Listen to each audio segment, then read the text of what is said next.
Olá a todos, sejam muito bem-vindos a mais um episódio do Sexto Monumento e sem darmos por ela, aqui está, chegou a volta à França, que começa em Lille no próximo sábado. Lille, que é a casa da Decathlon, por isso podemos dizer que a Decathlon a G2R corre em casa, zona norte de França, ali nas redondezas dos setores do Paris-Roubaix, apesar de este ano, curiosamente, não se aventuram por lá. Têm apenas nestas etapas iniciais uma passagem em duas etapas aqui no Monte Cassel, que é uma subida com paralelo. É a única vez que o paralelo vai dizer um olá a este tour.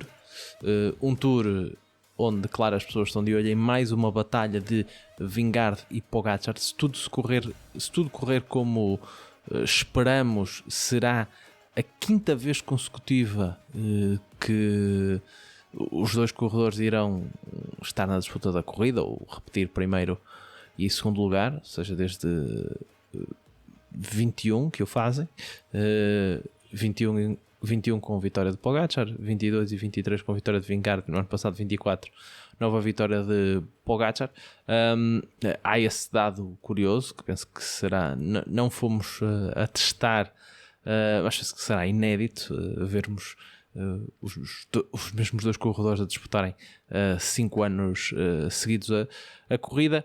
E também uma corrida com muitas chegadas em alto e com a novidade também da alteração da última etapa. Eu dizia que havia apenas paralelo no início, mas há também na última etapa, porque inspirados pelo que foi a corrida dos Jogos Olímpicos do ano passado, os corredores vão ter um percurso diferente na chegada a Paris, porque vão subir aquela subida do Botte-Montmartre por 3 vezes, aquela subida que nós vimos no ano passado nos Jogos Olímpicos, onde o Remco, como nos lembramos, triunfou. Claro que este ano não terminam debaixo da Torre Eiffel, terminam no local normal dos Campos Elíseos. Veremos se os sprinters serão eliminados nesse dia e terão ainda menos uma hipótese, um percurso que também tem essa particularidade, não ser propriamente amigo para os sprinters na discussão das etapas. Já vamos aqui olhar em pormenor para este percurso e para os favoritos. Saúdo aqui os meus companheiros de painel. Rui Ribeiro, seja bem-vindo. Olá David, olá ao Nuno que nos acompanha aqui e olá também a quem nos ouve nesta antecâmara das melhores 3 semanas de ciclismo do ano, pelo menos tem sido ultimamente. Sim, olá também a todos, um gosto de estar aqui para mais um tour, mais uma grande volta, e este ano com aqui um percurso muito do meu agrado, confesso, e acho que vai dar um grande espetáculo este tour. Estamos a gravar domingo, dia 29, por isso ainda não há uma start list final. É um dia de muitos campeonatos nacionais, por isso já aqui algumas novidades de novos corredores que vão ser os campeões nacionais do próximo, ou melhor, durante este ano. Por isso iremos ver novas camisolas ao longo deste Tour de France também. Há essa particularidade. Mas olhando para esta corrida, como eu disse, começava em Lille, esta zona onde se decorrerão as 3 primeiras etapas. É um percurso, como eu disse, com várias chegadas em alto, não tem muitas etapas de montanha que não sejam chegadas em alto, apesar de ter muitas etapas de média montanha. Veremos se estes papões que nós temos agora deixarão muitas hipóteses aos corredores de fugas. Se assim for, acho que eles vão ficar contentes com este percurso, porque há de facto algumas boas etapas. Claro que os olhos estão, como eu disse, nas chegadas em alto. Otakam na etapa 12, etapa 13, uma cronoescalada a Perregoud, que não é que é um regresso da cronoescalada ao Tour, que eu já não me lembro, há muito tempo que já não tínhamos. Nós tivemos uma vez no Tour 2013 contrarrelógio. Planche de Belfi é a última que me demos. Sim, mas se bem que a Planche de Belfi era foi meio-meio, aqui é mais, Exato. é mais cronoescalada. Eu estava-me a lembrar de uma do Tour de 2013 que também era que tinha 2 subidas e 2 descidas, até terminava a descer. Provavelmente eu penso que a última vez de cronoescalada terá sido até nos tempos do Armstrong. Acho que eles chegaram a fazer, já não lembro se foi ao Mont Ventoux ou ao Alpe d'Huez. Também já não me recordo, mas sim, foi nos tempos de Armstrong e de Azevedo na US Postal, sim. Depois terão o Super Bagnès, que também é uma subida que estava meio esquecida no Tour, já desde os anos 90, se não me engano. Mont Ventoux, Courchevel, Col de la Loze e La Plagne, muitas chegadas em alto, e em termos de contrarrelógio, apenas um contrarrelógio logo à etapa 5, isto claro, tirando a cronoescalada, entre Cayenne, que são 33 km, mas vamos olhar aqui um bocadinho como costumamos fazer sempre, semana a semana. É uma primeira semana que acho que é uma primeira semana mais ou menos clássica do Tour, se podemos dizer assim. Não tem nenhuma etapa muito decisiva para a classificação geral, acaba mesmo por ser talvez o contrarrelógio a mais decisiva. Tem algumas oportunidades para os sprinters, logo com as 3 etapas iniciais. A segunda ali provavelmente será para, nós olhamos para aqui, é a etapa que tem talvez a cara de Matthew Van Der Poel, mas veremos se Pogacar e Vingegaard não se querem já, e Remco e Roglic não se querem já meter nessas leads. Mas o início com o primeiro dia chegada a Lille, o segundo a Boulogne-sur-Mer, com uma sucessão de 3 subidas na parte final e com inclinações bem duras. Etapa 3 chegada a Dunkerque, aqui provavelmente cantada para os sprinters. Etapa 4, mais uma etapa complicada e com chegada a Rouen e com uma subida de terceira categoria, mas com as inclinações a superar os 9% a menos de 10 km do final. Etapa 5, o tal contrarrelógio de Cayenne. Etapa 6, chegada a Ville-Normandie, outra etapa ali com um final complicado e muitas subidas ao longo do dia. Etapa 7, chegada ao Morro de Bretagne. Etapa 8, chegada a Laval. Etapa 9, chegada a Châtriot. E etapa 10, talvez veremos, já teremos aqui alguma ação em termos de corredores da classificação geral, chegada a Le Mont d'Or Puy de Sancy.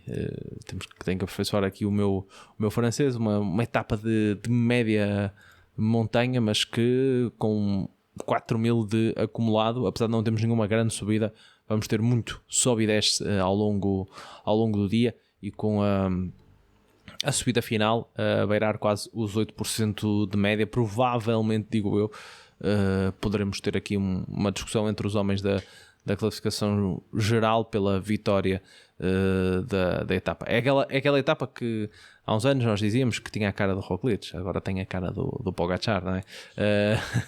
Mas olhando para este início de Tour, como eu dizia, é aqui um início clássico, porque temos aqui talvez estas 3 etapas, e se calhar até mesmo até o contrarrelógio, onde vamos falar quase sempre do mesmo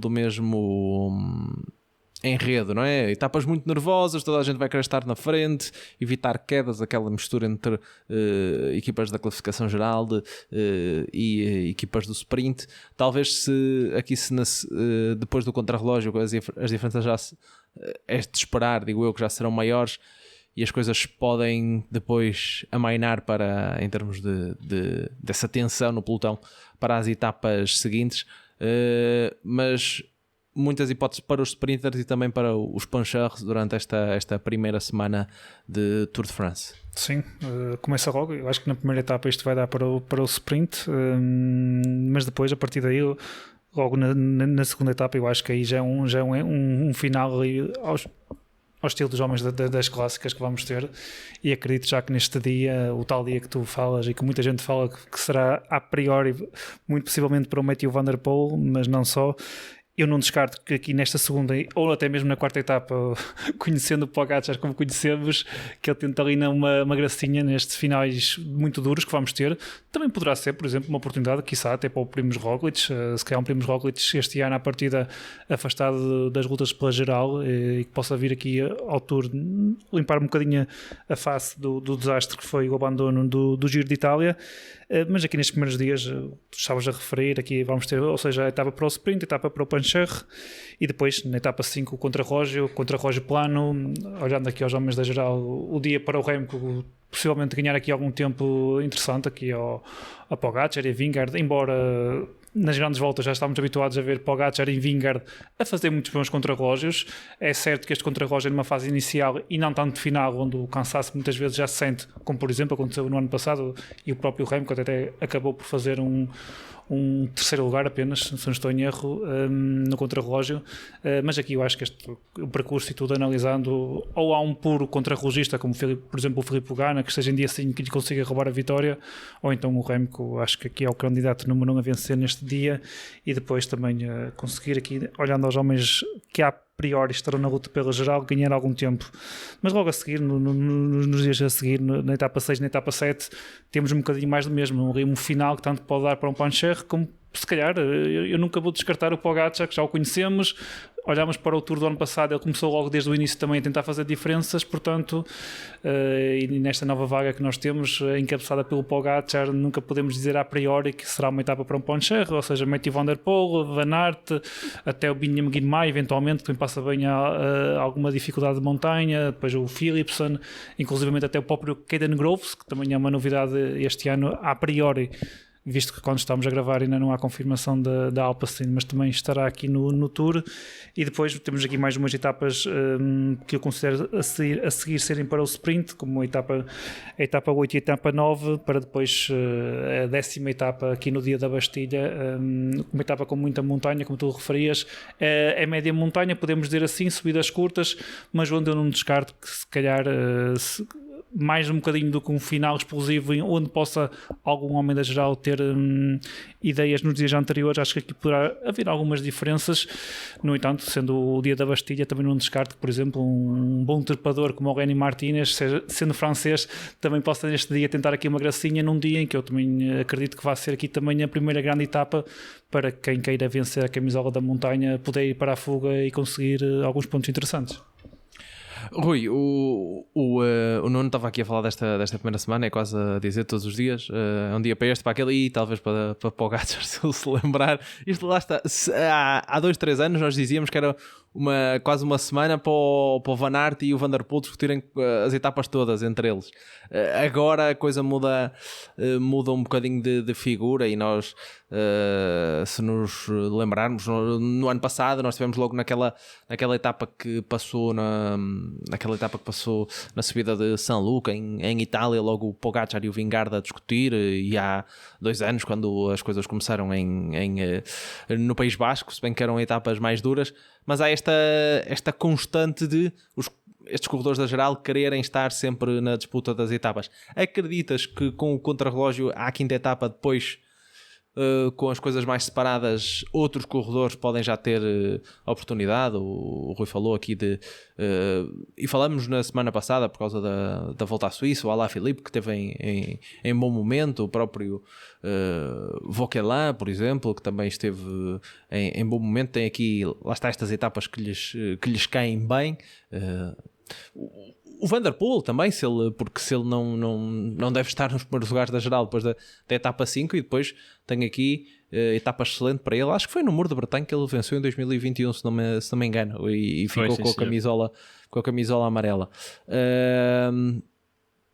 Poderá acontecer isso. Eu estou a olhar principalmente para as etapas, talvez a 6 e a 7, que são as mais acidentadas e são logo após o contrarrelógio, porque antes vai ser uma batalha para os sprinters também estarem atentos, para quem vestirá a primeira camisola amarela. Também é essa expectativa, e não falamos muito sobre isso ainda, mas haverá sempre esta expectativa. Eu acho que dentre os sprinters mais famosos, provavelmente Philippe corrijo-me se estiver enganado, mas eu penso que entre Philipsen, Milan e talvez o Tim Merlier, mas nunca nenhum destes foi camisola amarela, por isso também haverá esse adicional. Até porque ultimamente o Tour não tem começado com etapas deste estilo para sprinters. Eu ia começar mesmo por aí. Acho que a principal diferença neste início de volta à França é essa, porque o último sprinter a liderar a corrida foi o Alexander Kristoff em 2020, uma etapa cheia de chuva em Nice, também, ok, já chegou um grupo relativamente restrito ao fim, mas ainda assim era um pelotão com mais de 100 unidades, mas foi essa a última vez que vimos um sprinter puro, se bem que também chamar-se sprinter puro ao Kristoff talvez não seja o ideal, mas pronto, para excluir aqui pelo menos o Van Aert desta conversa, porque assim já envergou a camisola amarela depois disso, mas acho que essa é a principal diferença neste início do Tour face àquilo que temos visto nos últimos anos, porque temos logo tido, ou como na Dinamarca tivemos um contrarrelógio a abrir, no ano passado a etapa tinha a sua dureza e até tivemos a chegada em fuga do Romain Bardet com o Frank Van den Broek, os dois da DSM, e pronto, tivemos a partida do País Basco também logo muito dura, como falaste, portanto tem sido assim um conjunto de etapas logo para abrir algumas distâncias no início. Aqui não é previsível que nessa primeira etapa essas diferenças existam, e assim, acredito que será aqui a maior diferença.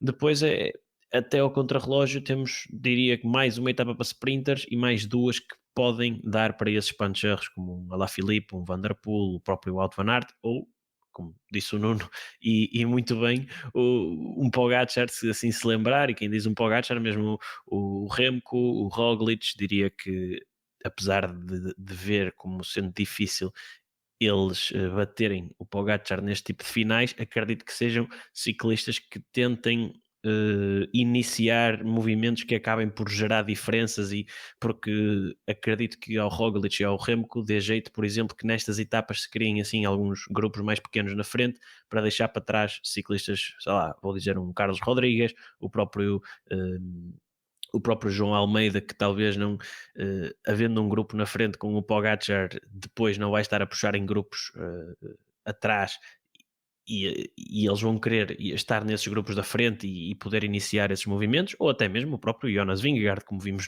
no Dauphiné, naquela primeira etapa da prova, ou na primeira ou na segunda, a ser ele próprio a iniciar um ataque desse género. Por isso espero bastante a ação nesse sentido durante a primeira semana, e claro, depois o contrarrelógio da etapa 5, aí sim acho que vai ser quando se vai fazer as primeiras diferenças verdadeiramente nessa semana. Se o contrarrelógio fosse mais curto, eu diria que até nem me espantava muito se o Van Der Poel até viesse, pode vir perfeitamente para aqui de camisola amarela, e tentar segurá-la, mas 33 km é muita coisa. Não sei, ele uma vez chegou a ter um início semelhante em Itália, em que até se defendeu bem no contrarrelógio. Não foi na Itália, penso que foi na Hungria que começou esse giro, mas que pronto, foi para o contrarrelógio defender essa liderança e tudo mais. Mas acho que aqui 33 km serão demais, e dificilmente um Filippo Ganna e um Remco Evenepoel não vão tirar uma vantagem suficiente neste contrarrelógio para saírem como prováveis líderes deste contrarrelógio em Cannes.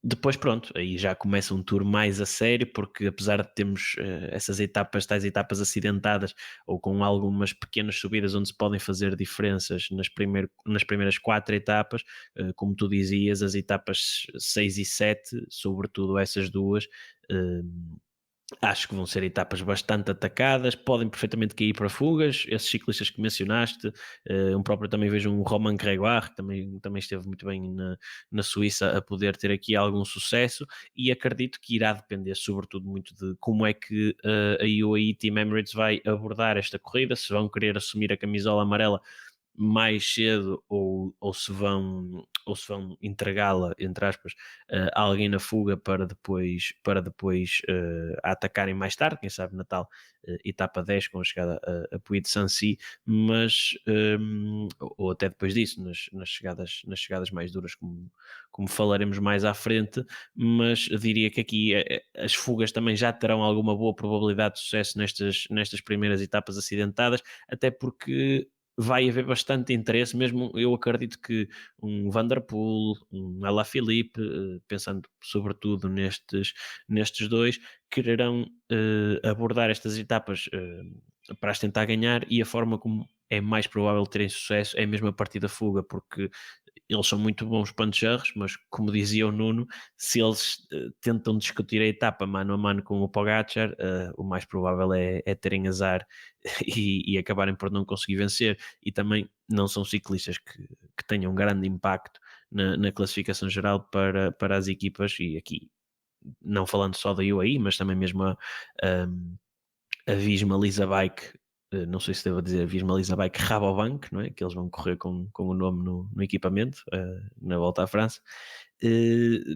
Provavelmente deixam-nos ir para a fuga e não terão qualquer problema com isso, por isso acredito que tenhamos muitas etapas com aquela situação de haver duas corridas numa, isto é, a luta pela etapa entre os homens que vão para a fuga e discutem a etapa dessa forma, e depois a luta entre os homens da geral, porque com este pelotão e com a forma de correr que vemos nos últimos 4 ou 5 anos, parece-me impossível que estas subidas curtas, mas bastante inclinadas, com percentagens dos 9, 10%, com alguns pontos até de inclinação mais elevada, parece-me muito difícil que estas subidas não causem alguma comichão nos certos ciclistas e que eles não ataquem. Por isso acho que vamos ter uma primeira semana com bastante espetáculo, se calhar não grandes diferenças na classificação geral, essas aí estarão mais reservadas para o contrarrelógio, mas acho que vai haver bastante ação entre os favoritos logo na primeira semana de Tour.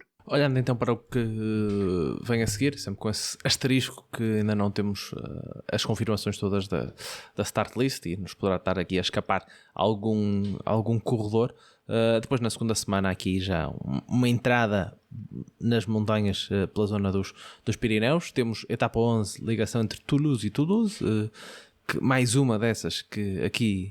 Esta eu acho que é a etapa com mais cara de fuga deste Tour.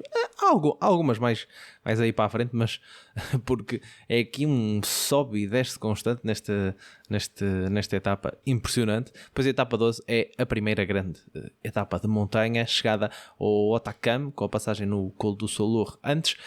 A particularidade, haverá aqui talvez... não sei se contas a ajustar o termo certo, mas lembramos que no Otakam foi uma das etapas daquele Tour de 2022, onde o Vingegaard deixou o Pogacar para trás. Foi aquela onde eles caíram, o Pogacar caiu na descida, ele esperou por ele, e depois o Wout van Aert fez uma subida desenfreada, até deixando para trás o Pogacar na subida e abrindo caminho para a vitória do Vingegaard. Etapa 13, lá está essa curiosidade de termos o regresso da cronoescalada ao Tour, com a chegada a Peyregoud, que é uma subida que foi feita no Tour há uns anos. Eu estava-me a tentar lembrar qual foi, porque eu tenho aquela imagem de quando que foi uma etapa em que ficou aquela imagem dos corredores da Quick Step à espera do Jakobsen para ele fazer para ele chegar dentro do limite de tempo, e foi nesta subida, porque tem aquela rampa final que eles fizeram para aquilo ir para um heliporto. Exato, que tem ali Peyregoud. Que tem ali o último quilómetro super, super duro. Isto deve ter sido estamos a falar do Jakobsen em 2021 ou uma coisa, sim, assim. Sim. Eu estava-me a tentar lembrar em que ano é que foi. Foi em 22. E quem é que venceu a etapa? Tadej Pogacar. Foi naquela em que penso que foi o o McNulty que o carregou McNulty que o foi Pogacar sempre... e o Vingegaard toda a etapa. Exato. Foi ao contrário, até porque foi ao contrário, porque foi Perregudo e no dia a seguir fizeram o Otacam. Agora que disseste, lembrei-me. Exatamente. Ou seja, aqui invertem. E depois tem também esta chegada a Superbike, que era uma subida que eu acho que estava aqui perdida desde os anos 90. A última chegada lá foi... Exato. No Tour de 89 venceu o Robert Miller, agora Piper York, naquele Tour...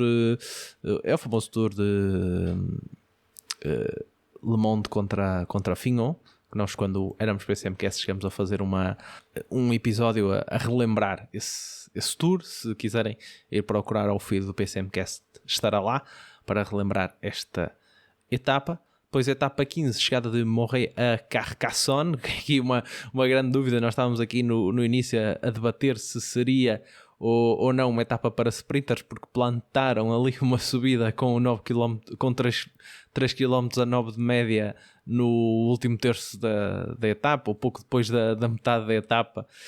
E os sprinters vão ter que querer muito para conseguir chegar ao final e sprintar. Provavelmente poderá ser mais uma chegada para corredores da fuga.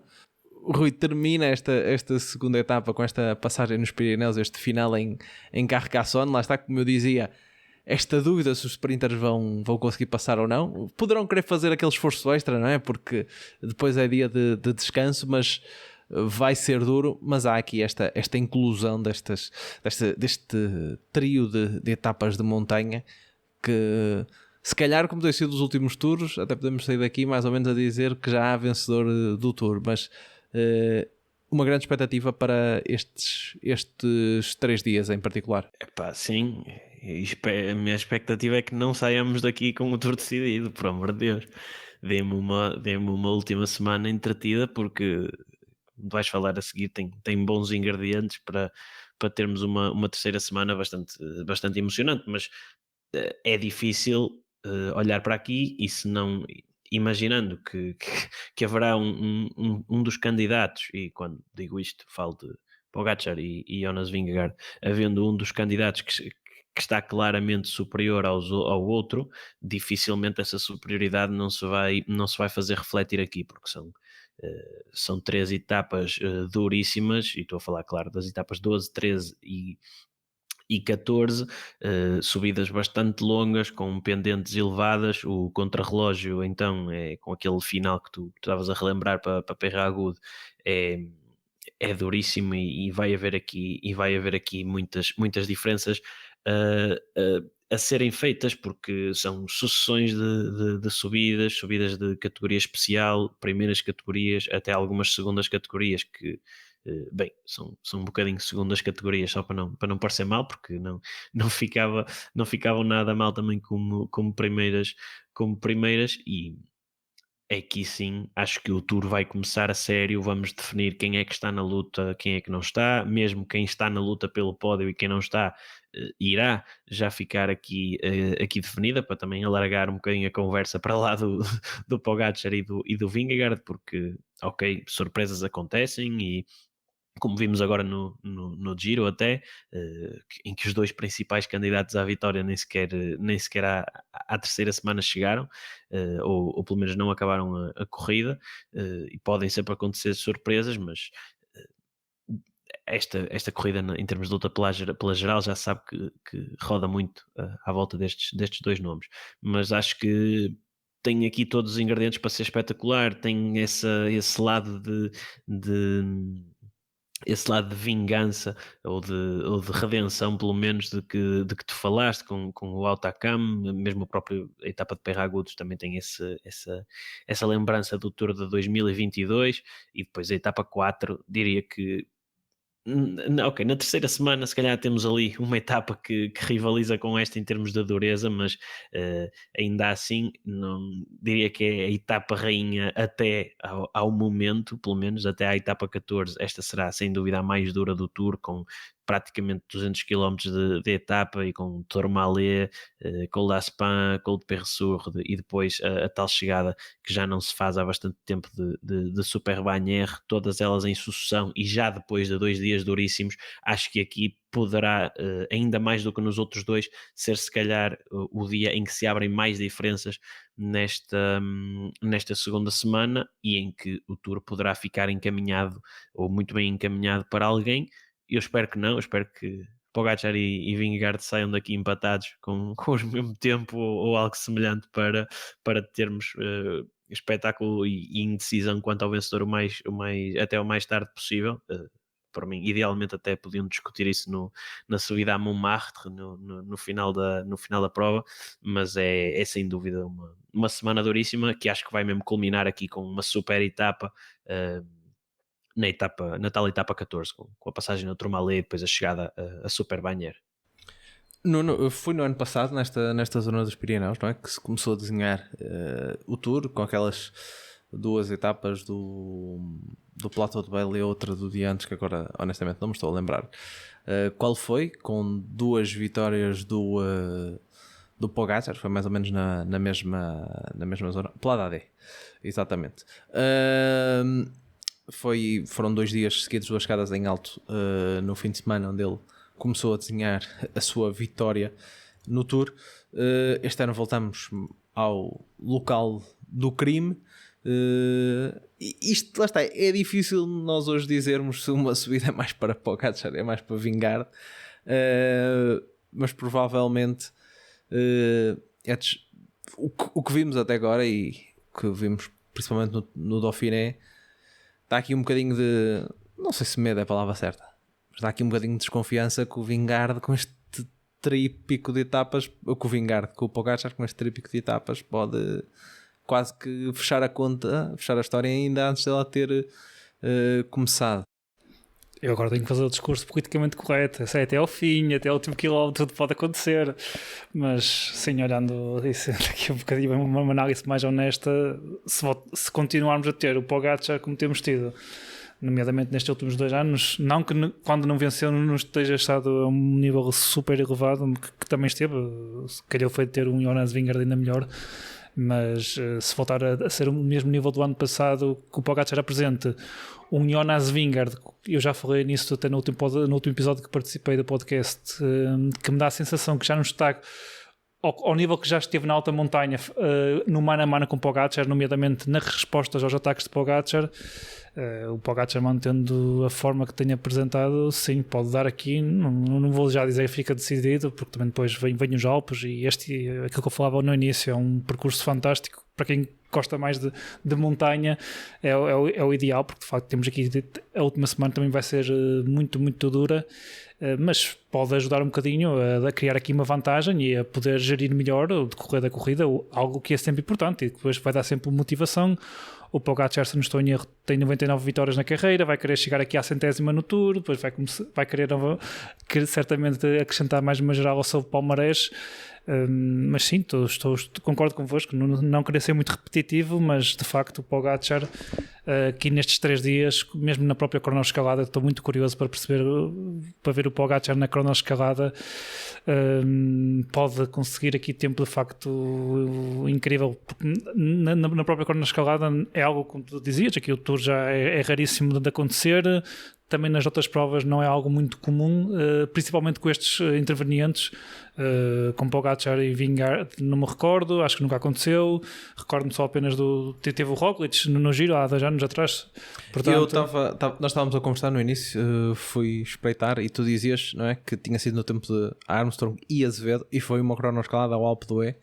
Na altura o Armstrong ganhou e o Azevedo foi quarto. Pronto, depois já sabemos o que é que aconteceu e tudo mais. As diferenças foram assinaláveis, até mesmo entre os favoritos. É certo que, pronto, sabemos o que é que era na altura. Mas é de esperar que talvez as diferenças sejam nesta ordem também. E uma pergunta também aqui para os dois que fica, e temos que também olhar com carinho para isso. Com estes perfis e com uma cronoescalada onde ele é especialista, e lá está, dependendo da superioridade de Pogacar, João Almeida pode ter uma certa liberdade para fazer a sua corrida. acho que depende também de como a corrida. Se às vezes o Pogacar no autocampo der logo uma sapatada na classificação geral, depois quase como aconteceu no ano passado, depois do Pogacar ter ganho aquela etapa de Serre Chevalier, depois do Galibier, a coisa ficou mais, digamos, mais tranquila para ele, e ele até conseguiu fazer mais ou menos a sua corrida. Mas é um João Almeida talvez no seu maior nível que vimos ultimamente.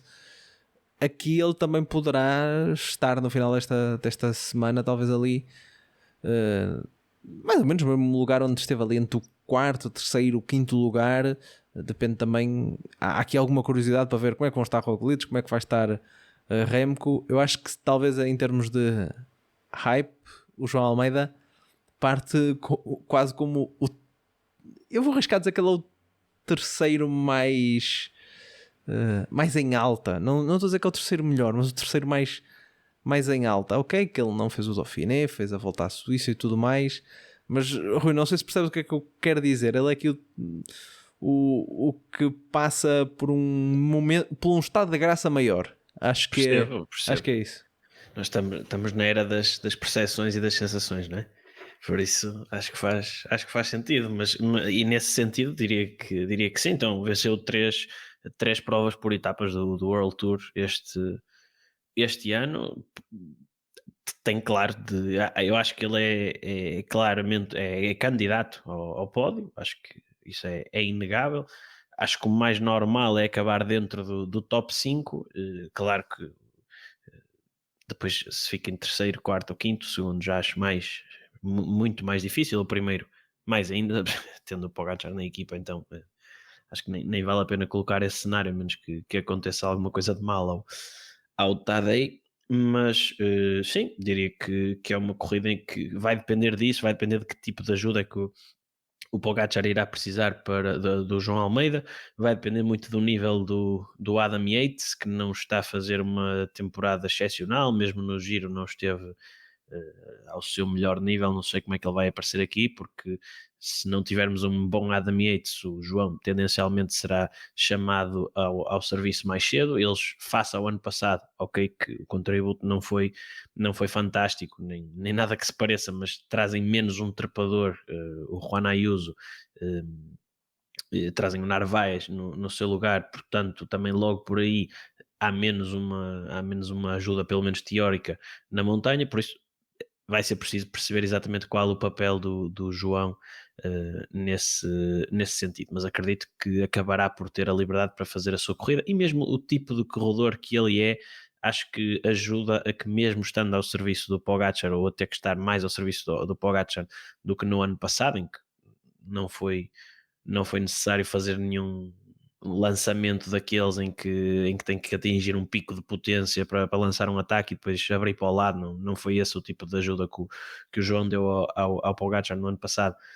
Se novamente não tiver que o fazer, acredito que o top 5 venha com naturalidade, porque acho que é o nível do João este ano, mas acho que mais do que o seu próprio nível, porque honestamente eu não me parece, e pronto, por aquilo que são os dados, bem sei que são estimados e que têm o seu grau de fiabilidade.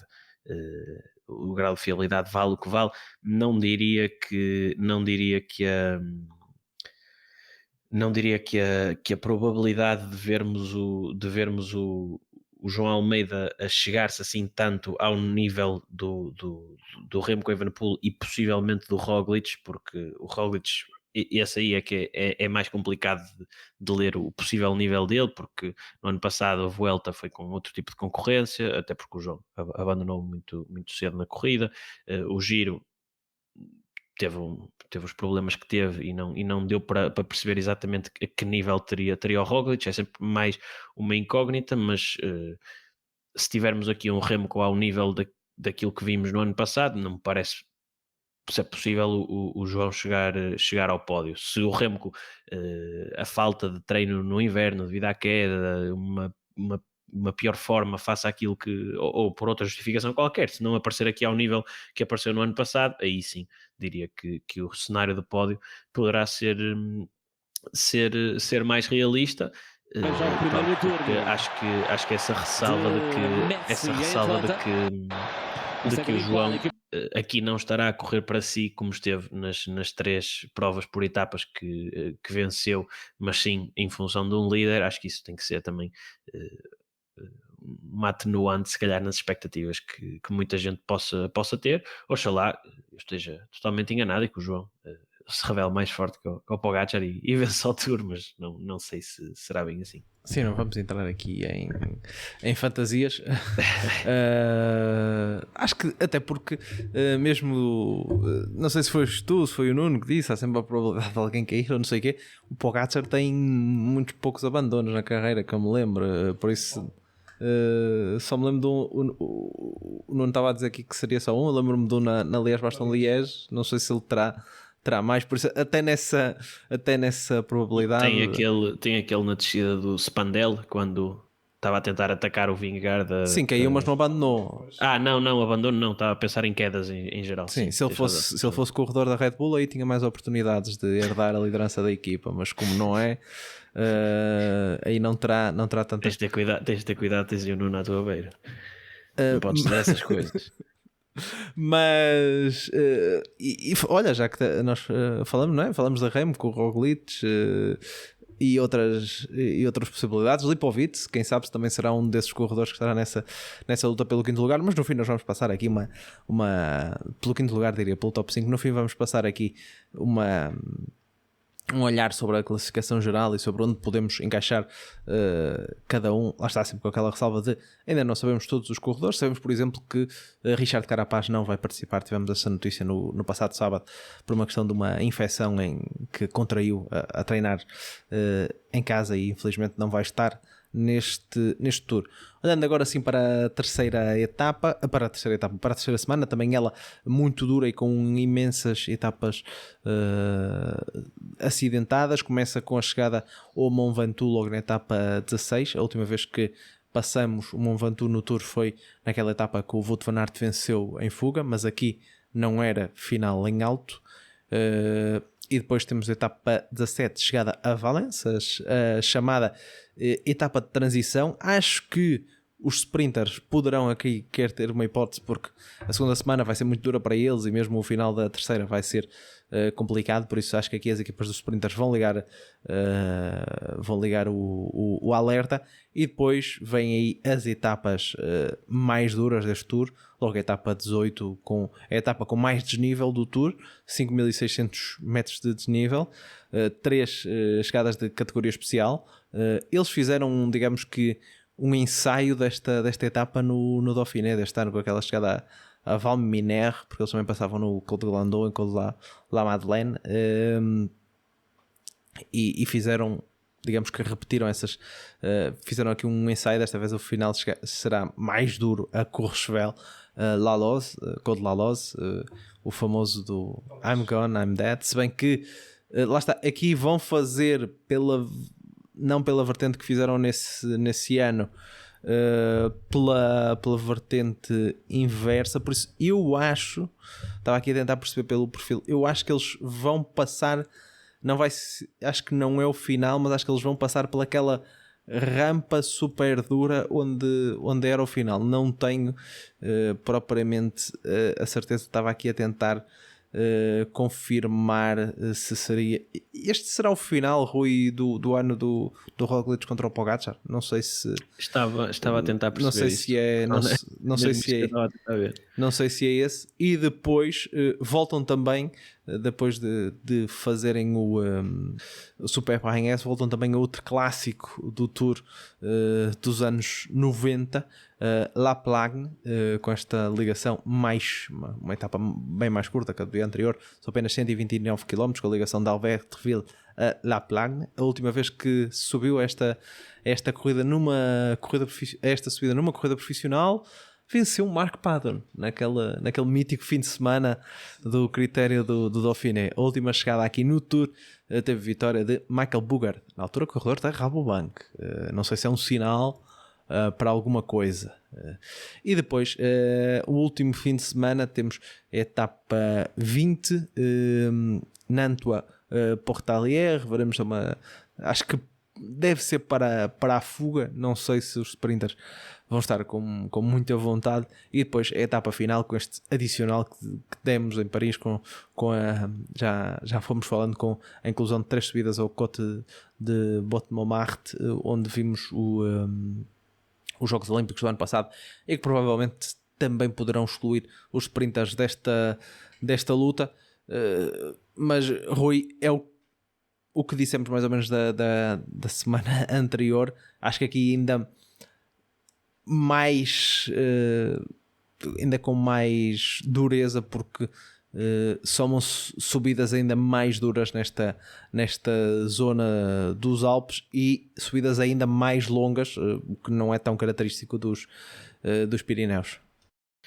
Sim, aqui se olhássemos pelo menos àquilo que era o histórico de embates e tudo mais, diria que seria o terreno mais favorável ao Jonas Vingegaard, não é? As tais subidas longas e dias duros e quentes, com subidas quase desde o início. Pronto, isso aí seria o tal terreno para o Jonas Vingegaard, mas o Pogačar do ano passado em diante virou esse discurso completamente ao contrário, pelo menos até agora. Veremos se continua assim depois do Tour. São dias com... É assim, a chegada ao Mont Ventoux eu até vou excluir um bocadinho desta conversa. Bem, sei que é uma subida duríssima, mas em termos de etapa, é uma etapa completamente plana até à subida do Mont Ventoux. Aqui até estou mais curioso, é para perceber quais é que vão ser os números dos watts por quilo de cada ciclista, porque acho que temos aqui todos os ingredientes para isto ser uma etapa histórica a esse nível, de serem aqui batidos recordes e tudo mais, como esta geração nos tem habituado. Mas depois aquela dupla de etapas da chegada ao Col de la Loze e depois a chegada à La Plagne, 18 e 19, tem tudo para ser espetacular. E novamente eu insisto sempre na mesma tecla, só esperar que o Tour não chegue decidido aqui, porque com etapas como estas, uma delas mais longa, 172 km, mas com 3 categorias especiais. Eu não me recordo assim de cabeça a última vez que tivemos uma etapa com 3 categorias especiais na Volta à França na mesma etapa, e depois um estilo de etapa mais explosiva, ou seja, a chegada a La Plagne no dia seguinte, apenas 130 km, mas praticamente sem quilómetros planos. Tem ali se calhar o primeiro até ao sprint intermédio no início, e depois o vale entre a descida do Cornet de Roselin e a subida de La Plagne, tem ali também mais uns 12 quilómetros planos. Tem tudo para ser fogo de artifício do início ao fim esta etapa 19, e vermos se realmente aquilo que tanto se teorizou sobre o Jonas Vingegaard nas subidas mais longas, em dias mais duros, com o acumular da fadiga, de se poder superiorizar ao Tadej Pogačar.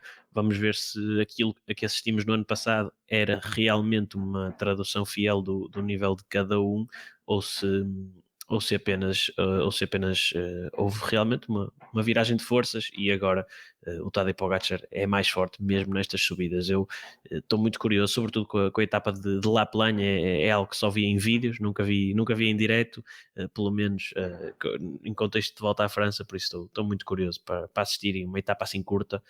Nem sempre funciona bem, mas com este pelotão que temos hoje em dia, já o voltei a dizer, tem tudo para ser uma etapa atacada desde o início, daquelas em que, se perdermos a formação da fuga, se calhar já perdemos metade da história da etapa que teremos mais para a frente. Nuno, como diz o Rui, com este pelotão qualquer etapa eles transformam em etapas históricas, e provavelmente esta última semana tem tudo para ser histórica, muito dura, até porque nós temos visto ultimamente e nos últimos tours tem acontecido até de um certo domínio de um corredor, ou Vingegaard ou Pogačar, mas o adversário que está atrás não se consola com o segundo lugar, pelo menos tenta sempre ver se há alguma coisa a tirar dali. Por isso terreno vai haver para ver se há ali alguma coisa para se extrair. Por isso não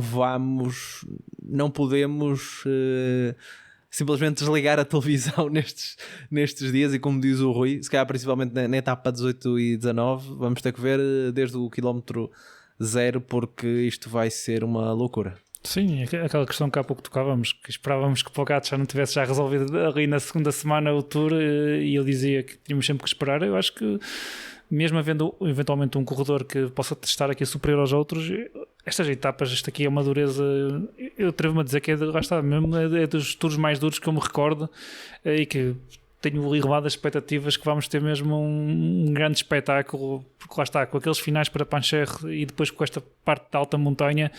Pronto, eu quase que posso dizer que se fosse eu a escolher o percurso seria algo deste género que eu idealizava na minha mente, desde logo por ter aqui também o Mont Ventoux, que eu adoro o Mont Ventoux, a par do Alpe d'Huez, são as minhas chegadas favoritas. Não estou a dizer que são aquelas mais decisivas ou mais espetaculares, é apenas um gosto pessoal. Também vou àquele ponto que há pouco o Rui tocava. Acho que os recordes de vátios e tudo mais que vamos ter sempre acesso no final das etapas, este ano vai ser recorde atrás de recorde de dia consecutivo. Mas depois, esse ponto que tu tocavas já, montanha, por falta de dureza, não vai ser de certeza. Temos aqui, principalmente aqui nos Alpes, estes finais, subidas muito extensas, pendentes médias podemos considerar constantes, ou seja, e há pouco vocês falavam aqui na questão do próprio João. Eu acho que esta última semana também lá está, vai muito de encontro por exemplo, às características de um João Almeida, e se pensarmos que vamos voltar a ter aqui o domínio e o duelo Pogacar-Vingegaard, sou tentado muito a concordar, e sou daquelas pessoas que se calhar após o Vingegaard e o Pogacar eu coloco logo o João Almeida no patamar logo abaixo, porque claro, um bocadinho com o hype do que vimos na Suíça e nesta temporada que ele tem feito, mas de facto aquilo que ele é forte é na alta montanha, e alta montanha aqui com estas pendentes muito constantes, quase que me atrevo a dizer que aqui em algumas etapas, claro que será sempre preciso atacar, mas será por vezes quase uma prova de eliminação e de ritmo. Isso vai favorecer muito as questões por exemplo, as características do João Almeida. Mas sim, aqui nesta última semana e neste Tour, dureza não falta, está muito bem distribuído. Não temos, por exemplo, aquilo que nós assistimos agora no Giro, onde se calhar a organização colocou deliberadamente para a última semana as grandes dificuldades. Temos dificuldades em todas as 3 semanas, principalmente na segunda e na terceira, e aqui nesta terceira com estes 3 muros, quase que me atrevo a dizer, com a ascensão e com o acumulado que vamos ter nestes dias, vai haver grande espetáculo, e quem quiser fazer diferenças vai ter aqui possibilidades, e por isso sei que é o discurso politicamente correto, mas eu acredito mesmo nisto. Acho que até ao fim temos sempre que deixar aqui um espaço, porque há muita dureza. É certo que Pogacar, por exemplo, falávamos que ele não o víamos abandonar por quedas, mas algum dia também pode acontecer a qualquer um deles, e depois as coisas podem mudar. Mas olhando aqui, a dificuldade é tremenda, e não será por falta de oportunidades ou por falta de dificuldades que os corredores não farão diferenças neste turno, e principalmente aqui nesta última semana. Rui, tu como fã de Remco Evenepoel, estás ansioso pela última etapa? Vai-te dar boas memórias? Não sei, porque eu sinceramente até tenho algumas questões sobre como é que os ciclistas vão abordar esta etapa. Houve muita gente a criticar, não é? Porque ia gerar mais nervosismo e tudo mais. Não sei qual é que vai ser a abordagem dos ciclistas, e claro, também sem acabar debaixo da Torre Eiffel não dá para tirar outra fotografia tão bonita como aquela que se tirou no final dos Jogos Olímpicos. Mas acho que é um excelente ingrediente. Não digo para ficar isto todos os anos, porque a chegada ao sprint dos Campos Elíseos é também ela em si já parte da história da Volta à França, e acho que faz falta, e não ponho até de lado poder ver uma chegada ao sprint ainda assim. Acho que é possível, não diria provável, mas possível é. São só 3 passagens pelo circuito, a subida tem lá uns metros duros, mas não é a subida mais dura do mundo. Mas vamos ver. O cenário ideal, e que acredito que aquilo que o Prudhomme tem na cabeça, é que a classificação geral ainda não esteja 100% decidida, e que haja ataques de primeiro e segundo aqui para ver quem é que ganha a Volta à França. Eu assinava já por baixo, se isso fosse possível. Seria mesmo o melhor final de Volta à França possível com este desenho aqui na parte final. Mas vamos ver como é que isto termina, porque coitadinhos dos sprinters nesta volta à França tem mesmo muito poucas oportunidades, nem a dos Campos Elíseos vão ter assim tão facilitada como nos outros anos.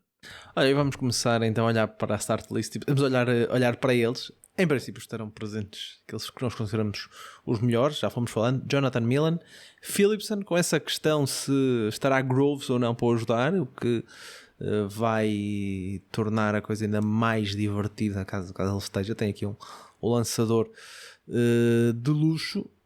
Estará também o camisola verde do ano passado, Biniam Girmay. Veremos se para fazer algo sequer semelhante ao que fez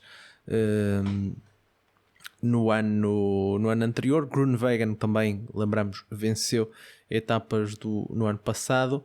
Arnaud Delis, que também há uns anos seria uma grande expectativa para este percurso, tem passado um bocado uma seca. E Tim Merlier, que por agora está na start list provisória e estará na equipa da Sodal. Nós tivemos aqui, por exemplo, Merlier e Philipsen recentemente na volta à Bélgica, onde o Merlier venceu 2 etapas e o Philipsen venceu uma, se não me engano. Foram essas as contas.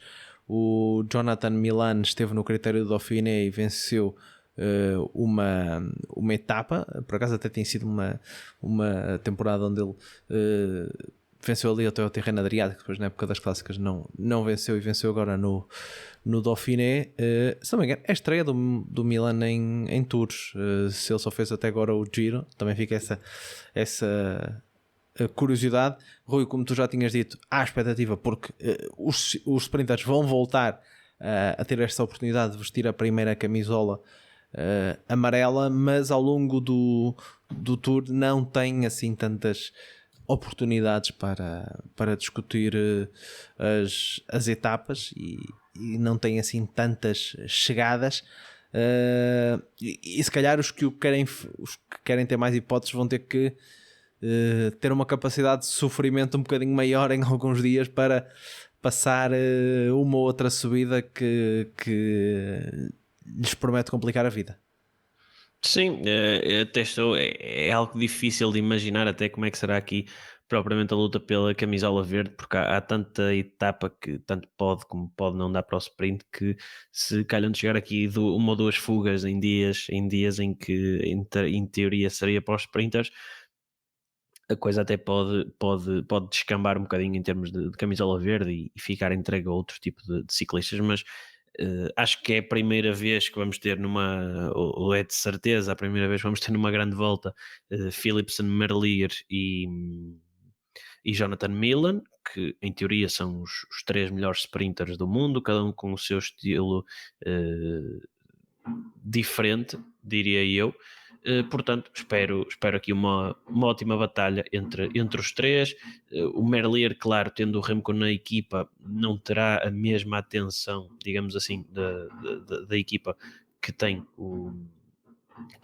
o Philipsen e o Jonathan Milan, que diria eu vêm para aqui como os principais pontas de lança das suas respectivas equipas, mas tem tudo para ser uma enorme luta.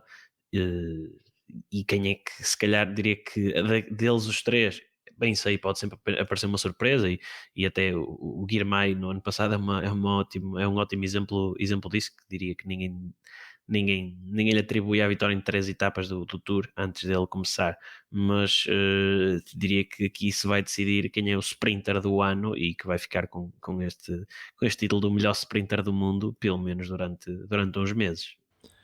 Nuno, nós fomos falando muito, não é, ao longo desta antevisão sobre o Pogacar versus Vingegaard, mas também há expectativa para quem vai estar abaixo deles. Claro, expectativa para nós porque vemos João Almeida nesta época fantástica, e como fomos dizendo também ao longo do episódio, às vezes pode ser que Pogacar não precisa assim de tanta ajuda. Expectativa para ver se Remco Evenepoel, tal como no ano passado, faz uma melhoria a vir do Dauphiné até ao Tour. Ele apareceu agora nos campeonatos nacionais belgas bem mais delgadinho.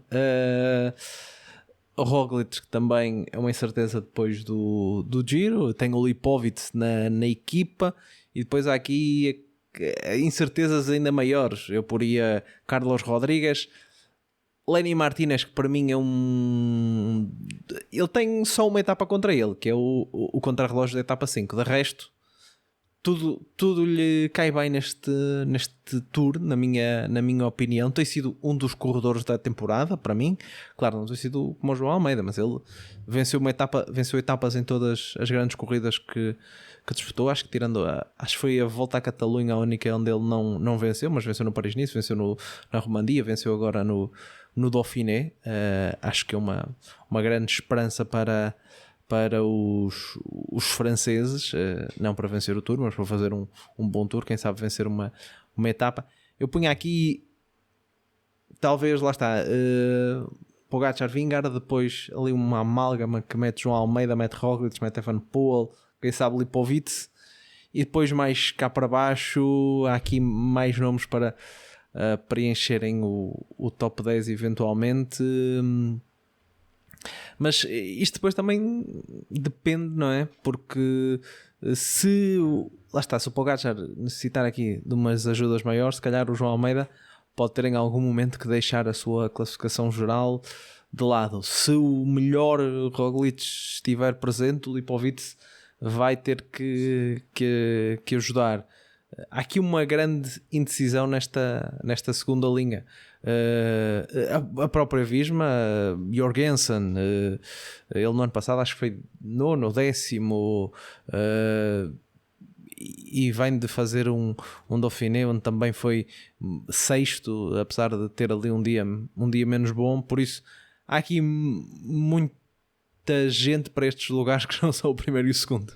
Sim, e todos eles têm sempre uns prós e uns contras associados, seja por um motivo ou por outro, seja motivos de forma ou até motivos de trabalho eventual de equipa.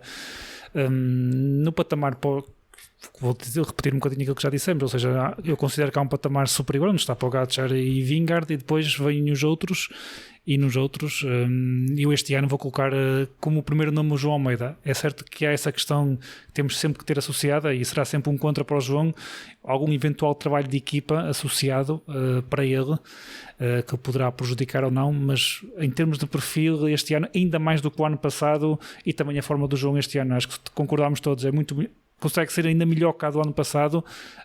Tem tudo. O João Almeida, na minha opinião, está logo no patamar abaixo, ali muito taco a taco com o Remco Evenepoel.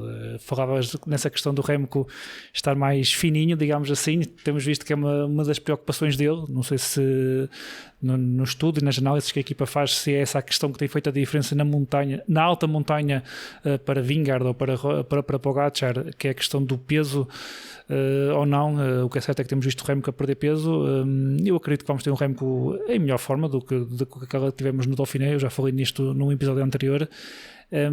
E o próprio Remco com um contrarrelógio está ali logo num patamar abaixo, não tem que trabalhar para ninguém. Eu acho que já toquei neste ponto. Há aqui o fator de não ter o Landa, que, se nos recordarmos, já deu ali algumas ajudas em momentos importantes desde que está na Soudal. É certo que o Remco este ano, por exemplo, terá o Parrepante, que também já ouvimos fazer boas prestações, mas ainda assim eu acho que o Landa, para este papel, até em face da sua experiência e da sua qualidade também, seria importante. Indo para a Red Bull, há aqui a incógnita.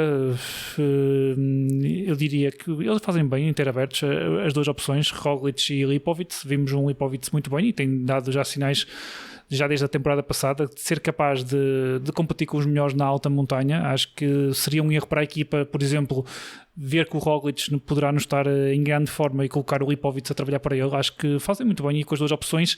É certo que eles trazem aqui uma equipa que já é oficial, se calhar um bocadinho dividida, ou seja, eles estão aqui trazem aqui corredores para o sprint, nomeadamente o Muse e o Van Poppel. eu diria quase também por trazer aqui um corredor interessante para o perfil de etapas que vamos ter, até para mesmo para algumas fugas, que é o Oran Spiti. Mas o Pitti este ano tem sido uma daquelas contratações falhadas da Red Bull, temos que ser sinceros.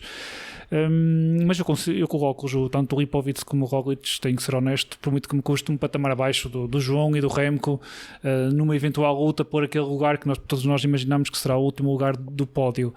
Relativamente aos restantes lugares da geral e de outros corredores que eventualmente se podem imiscuir aqui neste top 5, eu estou de acordo contigo, David. Acho que o Lenny Martinez é só mesmo os 33 km de contrarrelógio por ano que tem contra ele. Ele é forte na alta montanha, é um excelente trepador, e este ano aqui, como já tocámos, seja nos Pirineus, seja nos Alpes, há etapas suficientes para ele eventualmente conseguir recuperar algum tempo que possa perder nessas etapas.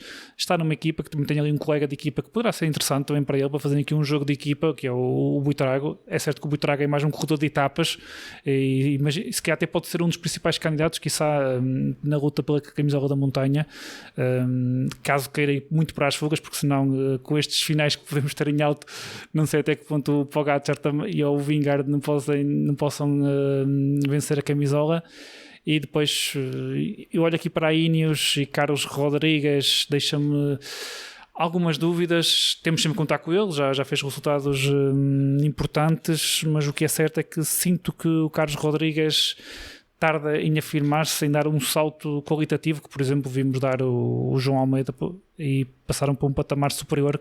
Considerávamos que por um motivo ou por outro lhe faltava sempre alguma coisa, e falta-lhe dar esse salto qualitativo. E depois ainda os dois homens da Visma, que eu tenho aqui algumas dúvidas, nomeadamente no Simon Yates, por causa da questão do giro. Acredito, dúvidas do ponto de vista de olhando para eventuais classificações gerais, porque no trabalho de equipa para o Vingegaard eu acredito que ele vai estar lá, o Simon Yates. A minha dúvida é só a questão de pagar ou não pagar o giro. Pode eventualmente uma outra etapa nos estar na melhor forma e pagar algum desgaste, mas acho que vai ser um corredor muito importante para esse trabalho na alta montanha. Mas depois o Matteo Jorgensen também acredito que possa ser um corredor para finalizar no top 10 final, porque ele e o Vingegaard também se entendem muito bem. E o Jorgensen não podemos menosprezar. É certo que, como referias, teve ali um azar no final do Dauphiné e perdeu ali alguns lugares na classificação geral, mas ainda assim fechou o top 10. E depois também temos que nos recordar do início da temporada, ele venceu o Paris-Nice e vencer o Paris-Nice novamente. Portanto, o Matteo Jorgensen também, e se nos recordarmos também do Tour do ano passado, também esteve sempre bem na alta montanha. É certo que não esteve junto com 4 ou 5 dos melhores, mas veio logo a seguir, e também poderá ser aqui um dos nomes a entrar também na luta pelos 10 primeiros. E depois há outros corredores como o Henrique Mas, que a priori estará aqui presente e que de uma maneira ou de outra eu acredito que ele vai finalizar sempre num 8º ou num 9º lugar, não querendo ser muito mal com ele, fazendo a Henriqueta lá numa das últimas etapas da última semana. Depois eu estou curioso para perceber como é que será o Tobias Allan Johansson, se comprovar a boa forma que demonstrou no Dauphiné, poderá eventualmente colocar-se aqui num lugar de top 10, que eu gostava de o ver. E depois faltam aqui algumas confirmações para podermos acrescentar mais algum outro nome. E depois já ainda não confirmado, mas acho que aqui o Félix Segal também, se corresponder à boa forma que fez na Suíça, também é um daqueles nomes que eu espero ver no final no top 10. Rui, para terminarmos, a habitual aposta para o pódio. E se quiseres dar assim aquilo que os jovens na internet agora chamam de hot take, não é preciso ser tão hot, ou assim alguma previsão que tu tenhas para este tour, também estás à vontade. Ora bem, então pronto, pode ser. O pódio em que eu vou apostar não vai ser nada hot, é exatamente o pódio do ano passado. Pogacar primeiro, Vingegaard segundo, Remco em terceiro. Depois, sei lá, olha, a camisola da montanha eu vou apostar no Lenny Martinez, e a dos pontos não sei.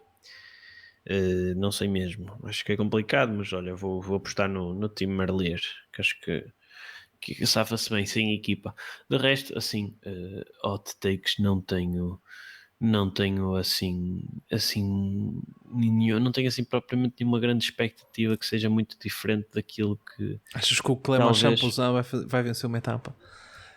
Não, Clément Champoussin não. Esse aí talvez seja mais complicado, mas deixa-me olhar aqui para a start list muito rápido. Não, eu estava a dizer porque a Astana está naquela forma Sim, que nós sabemos. estão fortes. Não, olha, vou dizer que o Luís Barré da Intermarché vai ganhar uma etapa. É assim o meu ciclista a ter debaixo de olho nesta volta à França, e de resto assim, grandes hot takes não tenho. Aliás, o meu hot take é que não só o pódio, mas também os 4 primeiros vão ser os mesmos do ano passado, e em quinto lugar vai ficar o Primož Roglic. Ora bem, primeiro Pogačar, tenho que o dizer, segundo Vingegaard, e o terceiro, conforme já fui dizendo aqui no episódio, vou colocar João Almeida para montanha. Eu acho que para ser diferente aqui do Rui, vou colocar o Buitrago para a montanha. Fica em casa, não é? Se não for um vai o outro, portanto. Pontos, vamos acreditar que isto vai dar para um sprinter, portanto eu vou dar aqui uma alegria ao nosso colega Eduardo, vou dizer o Jasper Philipsen. Juventude, vou dizer Remco para não chatear o Rui, mas poderia dizer o Lenny Martinez. Não, credo, só se o Remco abandonar. Se o Remco acaba esta volta à França atrás de Lenny Martinez, ou se o Lenny Martinez acaba à frente do Remco e do Lipovic, duro. Meu Deus. Eu vou também acompanhar o primeiro e segundo. Acho que não há muito por onde fugir. Pogačar, Vingegaard. O terceiro, eu estou entre os dois que vocês apostaram, mas eu ainda vou ser conservador e vou apostar em Remco Evenepoel. A camisola dos pontos vão dizer Philipsen. A camisola da montanha vou dizer Pogačar. E assim, a minha expectativa é que ou não é que se vai vencer uma etapa. Também não é. Eu acho que eles, atenção, isto pode não ser uma grande aposta, mas eles nunca venceram uma etapa em grandes voltas, por isso veremos. É verdade. Veremos ser desta. E também vocês, quem nos está a ouvir, pode também deixar as suas apostas para este tour nos comentários. Como já dissemos no giro, este ano infelizmente não há acompanhamento diário. As vidas adultas são complicadas. Não é que antes nós não fôssemos adultos, mas se calhar éramos adultos um bocadinho menos desocupados. Infelizmente este ano não temos essa possibilidade, mas cá estaremos semana após semana para olhar para o tour. E um abraço a todos e até para a próxima semana.